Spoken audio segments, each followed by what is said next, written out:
Hola, sembradores de pensamientos conscientes. Yo soy Luz Jamie Molina y les doy la bienvenida al Congreso Virtual de Educación Emocional Adolescente, en donde te enseñaremos herramientas conscientes para ser mejores guías. En la ponencia de hoy tenemos una invitada muy especial. Ella es de Finlandia. Es representante del Instituto Escalae. Ella se llama Tiina Mäkelä. Tiina, bienvenida. Bien, muchísimas gracias por invitarme al programa. Vale, Tiina, gracias a ti por aceptar la invitación. Les cuento que Tiina es directora del programa antiacoso escolar Kiva del Instituto Escalae. Ha publicado varios artículos científicos en inglés y en español. Es cofundadora de Edu Design de Finlandia, una consultoría educativa finlandesa cuyo objetivo es promover el conocimiento, la adaptación y la implementación de soluciones educativas finlandesas en los países hispanos. Miembro del Comité Científico del Instituto Escalae para la Calidad y la Enseñanza y Aprendizaje. También tiene varios años de experiencia como profesora en distintos niveles educativos, desde la educación infantil, secundaria y nivel universitario. Y tiene formación continuada con docentes. Algunos temas de la formación y las conferencias que ofrece es basada en su experiencia pedagógica y científica, como la convivencia escolar y herramientas para disminuir el acoso escolar. Tiina nos va a hablar hoy sobre el tema el acoso escolar o bullying. Tiina, ¿te gustaría comentarnos un poco a qué se refiere el proyecto Kiva al que perteneces? De acuerdo. Kiva es un programa, como ya has mencionado, de antiacoso escolar contra bullying. Es finlandés, financiado originalmente por el Ministerio de Educación de Finlandia. Y actualmente, bueno, el Instituto Escalae, que yo represento, ha funcionado como pionero para introducir este programa a los países de habla española. Ya tenemos experiencia de España, Argentina, Colombia y de México. Vale, se encuentran también aquí en Sudamérica y precisamente aquí en Colombia. Bueno, ya sabemos que es un programa que se dedica a trabajar sobre temas de disminución del acoso escolar, que también lo llamamos bullying. Desde ese punto de vista, ¿nos podrías comentar un poco más qué es el bullying o acoso escolar? Sí, hoy en día ya hay un acuerdo entre los investigadores de qué significa bullying, qué es bullying y qué no es bullying.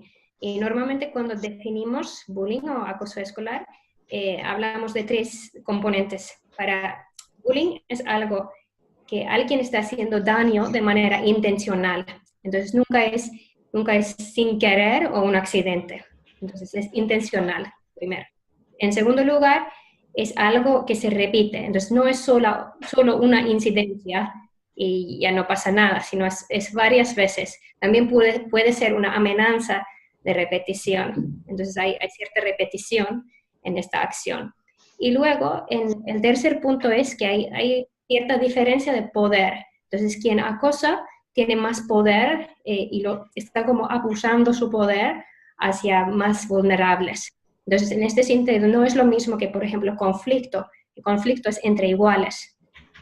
Allí sí que se trata de abusar poder. ¿Ok? Entonces, esto es más o menos la definición del bullying. Vale. ¿Existen distintos tipos de bullying?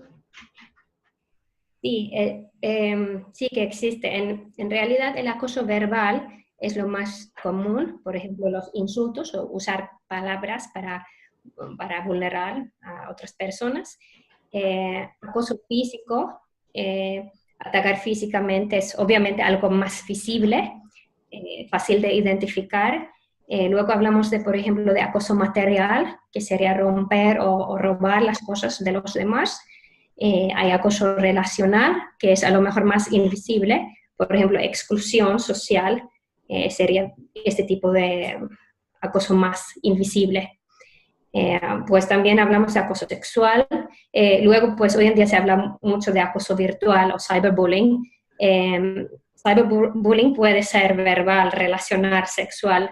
Y muchas veces es difícil porque quien ataca es anónimo.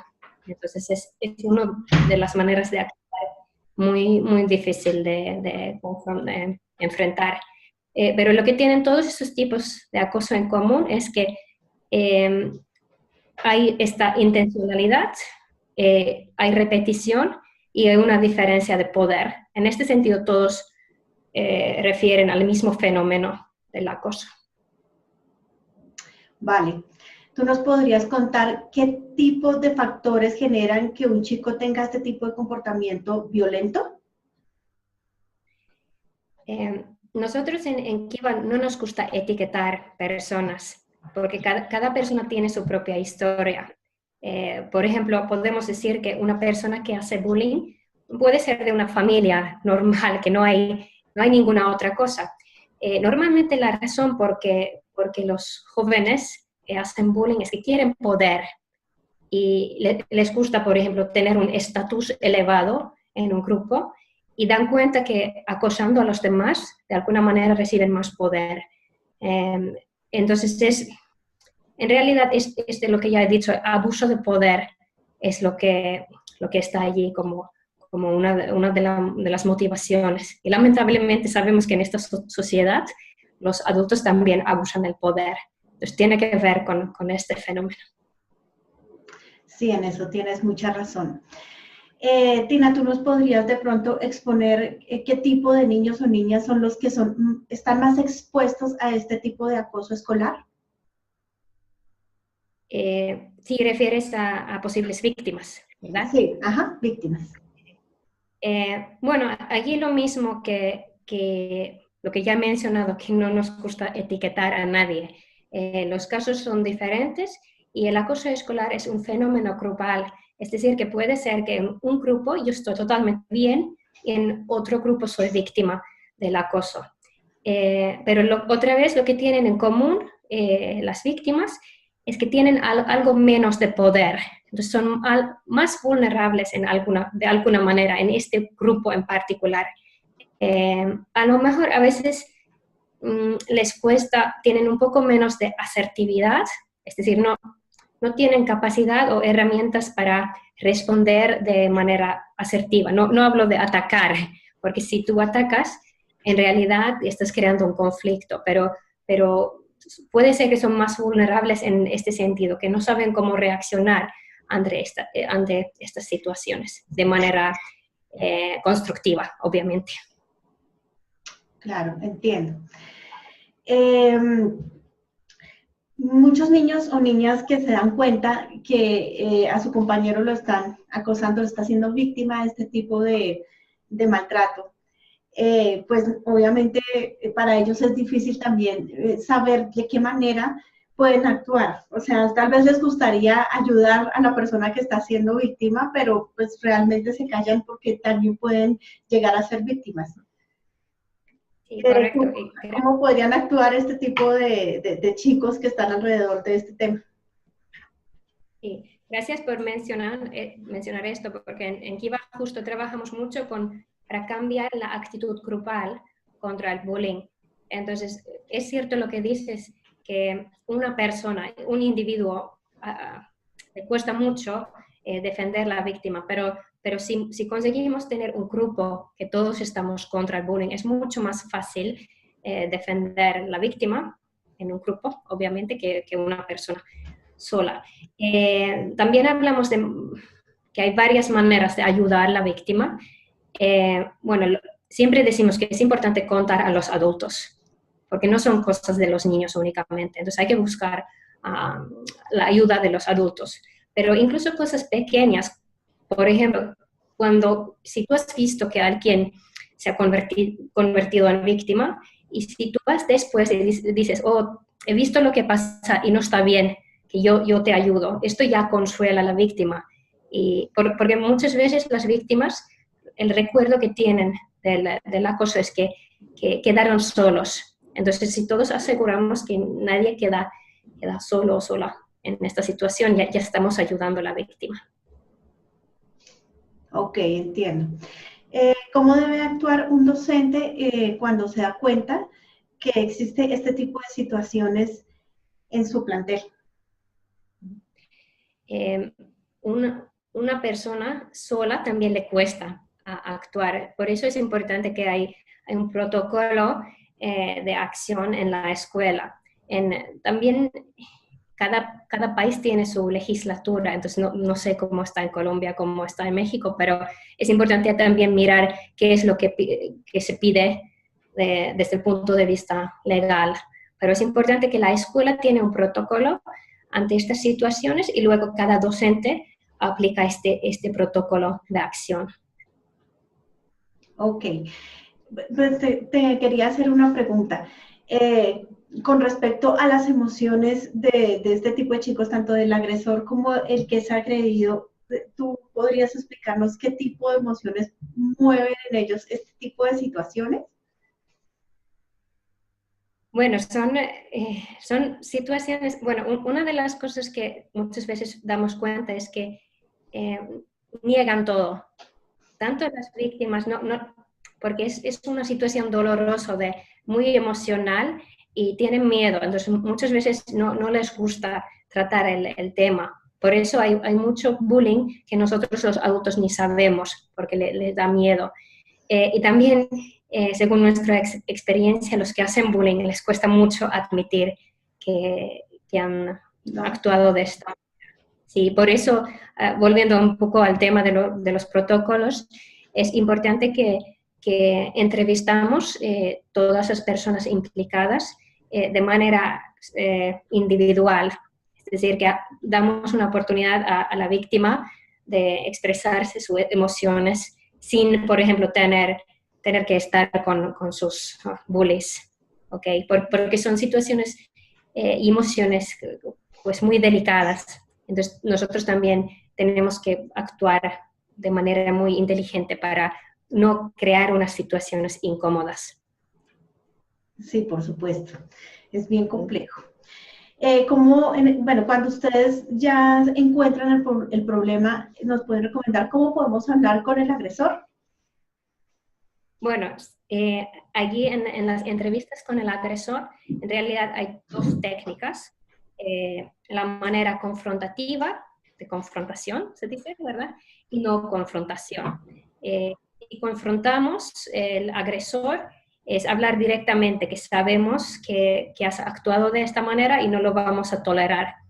Y luego si es de no confrontación, trabajamos más con la empatía, de que se siente que quiere aportar algo positivo a la situación. Tanto la confrontación como no confrontación, lo que tienen en común es que estamos buscando propuestas de mejora y confiamos mucho en la capacidad de agresor también de mejorarse. Entonces, no se trata tanto de buscar culpables, sino buscar soluciones. Sí, claro, claro que sí.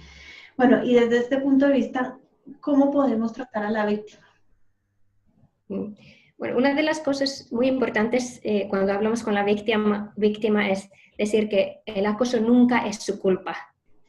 Podemos ser diferentes de muchas maneras, pero ninguna cosa nunca justifica el acoso, nunca. Y entonces es importante que entiendan que no son cosas de los niños, sino es importante buscar ayuda. Y en estas entrevistas o conversaciones con la víctima tenemos que realmente mostrar esto, que estamos ayudándoles, que se pueden sentirse seguros. Y hacemos todo lo que podemos para mejorar la situación. Sí, claro. Bueno, desde el punto de vista de los padres, ¿cómo podemos aportar a prevenir este tipo de situaciones? Bueno, allí diría que lo que es importante es colaboración con la escuela y además tenemos que mostrar confianza en la capacidad de cada uno de actuar. Entonces, cada uno, bueno, esto es algo muy finlandés, hablamos de la responsabilidad compartida. Entonces, cada uno tiene que hacer su parte. Otra vez, no es de culpabilizar o buscar culpables, sino buscar soluciones juntos. Nosotros desde la escuela confiamos en la capacidad de los padres de apoyarnos para encontrar una solución. Y lo mismo esperamos que las familias confían en la escuela, en su capacidad de actuar. También es importante que confiemos en la capacidad de los niños de mejorar, porque muchas veces incluso piensan que son así, que no pueden cambiarse. Pero si nosotros adultos mostramos, sí, que confío en ti, en tu capacidad de mejorar, pues les damos más como motivación para mejorar la situación. Sí, por supuesto. ¿Tú nos podrías contar qué síntomas podríamos tener en cuenta para estar alertas? Otra vez, bueno, puedo mencionar algunos síntomas, pero en realidad no necesariamente significa que el alumno está o tu hijo está acosado. Pero los síntomas típicos son, por ejemplo, pueden ser físicos o psicológicos: perder el apetito, dormir mal, tener pesadillas, estar nervioso, de repente no querer ir a la escuela, o parece que han tenido accidentes de todo tipo, o han perdido sus cosas. Entonces, esto pueden ser señales que algo está pasando, pero repito, no necesariamente significa que es el acoso. Por eso tenemos que tener un espíritu investigador. Si vemos estos temas, pues hablar con la escuela, con los profesores, y intentar buscar de qué se trata, y si se trata de bullying, bueno, luego colaborar con la escuela para encontrar una solución. Sí, por supuesto. ¿Qué tipo de sistemas o programas se podrían implementar para prevenir este tipo de violencia escolar en los planteles educativos? Bueno, obviamente yo represento el programa Kiva, pero hay muchos programas de antiacoso escolar. Lo que es importante mirar es que el programa es sistemático. Entonces, lo que necesitamos es un programa, un proyecto que trabaja con la prevención, luego trabaja con la intervención, es decir, cuando sospechamos que hay bullying, y también trabaja con el monitoreo o observación o seguimiento. Entonces, en Kiva tenemos justo estos tres componentes: acción preventiva, la intervención, y luego monitoreo. Y así aseguramos que trabajamos de todos los aspectos. Y si trabajamos, por ejemplo, con la prevención, cuando pasa algo es mucho más fácil actuar, porque podemos referir. ¿Recordáis que en esta sesión del otro día hablamos de esto? Y por otra parte, si hacemos un buen monitoreo, sabemos qué tipo de problemáticas tenemos en nuestra escuela, y así sabemos diseñar acciones justo para nuestra realidad, porque cada escuela, cada realidad, contexto es diferente. Hay escuelas donde, por ejemplo, hay más violencia física, y luego hay otras escuelas, por ejemplo, donde hay más exclusión social. Entonces, así, haciendo observación y monitoreo, vemos cuáles son los problemas más importantes de nuestro entorno, y sabemos diseñar acción preventiva. Ok. Igual podríamos implementar algo muy similar en los hogares, ¿o cómo lo manejaríamos en el hogar? Por ejemplo, en el programa Kiva damos formación a los docentes. Entonces lo más importante es que hay profesionales en la escuela, pero por otra parte siempre también consideramos en las familias. Entonces ofrecemos talleres o conferencias a los padres. También tenemos unos folletos. En realidad en nuestra página web hay un folleto para los padres, que cada padre que le interesa este tema pueden hacer una lectura: cómo manejar las situaciones de este tipo. Entonces sí que tienes toda la razón, que es importante también apoyar a las familias, no solo la escuela. Sí, claro. Sí, de todas maneras los chicos pues vienen influenciados desde su círculo familiar y desde cómo se actúa en las familias, y pues eso finalmente, esa emoción es lo que trasladan a su círculo social en los colegios. Claro. Uh-huh. Y repito, la importancia de colaboración y buscar soluciones juntos es la clave. Sí, por supuesto, trabajando en unidad. Tina, ¿tú nos podrías dar 3 consejos que puedan resumir todo este tipo de información que nos acabas de entregar para nuestra audiencia? Bueno, es algo complicado porque hay tantas cosas que hemos conversado, pero y además, claro, la perspectiva de los docentes, de los niños, de los padres es algo diferente. Pero diría que una cosa importante es que hay que buscar ayuda. O si vemos, si yo soy la víctima o si veo que alguien está sufriendo del acoso. No importa si soy madre o docente o un compañero. Tengo que avisar a los docentes. Es que no podemos mantener secretos porque esta persona que sufre necesita ayuda. Entonces buscar ayuda, pedir ayuda, ofrecer ayuda, esto es fundamental. Lo que también he repetido varias veces es la colaboración. Importante entender que no se trata de crear más conflictos o peleas, sino buscar cómo podemos colaborar y buscar soluciones. Y la colaboración tiene que ver con la confianza. Tenemos que aprender a confiar en la capacidad de todos de actuar. Y nosotros como docentes tenemos que confiar en las familias. La familia tiene que confiar en la escuela. Nosotros tenemos que confiar en la capacidad de los niños de cambiarse. Entonces, se trata de confianza mutua, ¿no?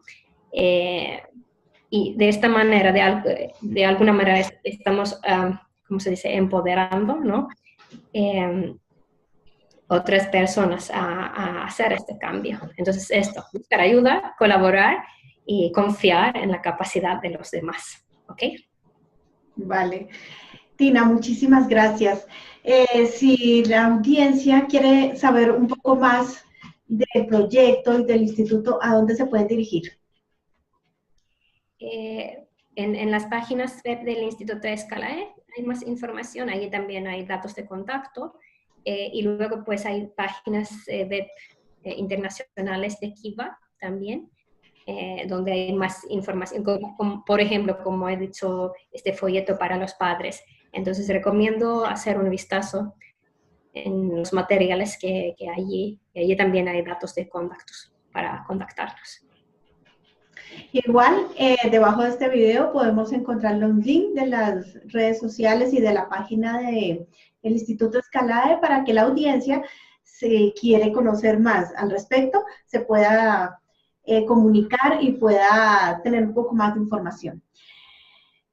Tina, muchísimas gracias por habernos acompañado y por habernos dado estos mensajes tan importantes y necesarios para nuestros hijos. Bueno, gracias a ti y felicidades por el trabajo muy importante que estáis haciendo. Vale, Tina, muchísimas gracias. Y si les ha gustado este video, por favor, dejen su mensaje en la parte de abajo. Nos vemos en la próxima ponencia. Muchísimas gracias.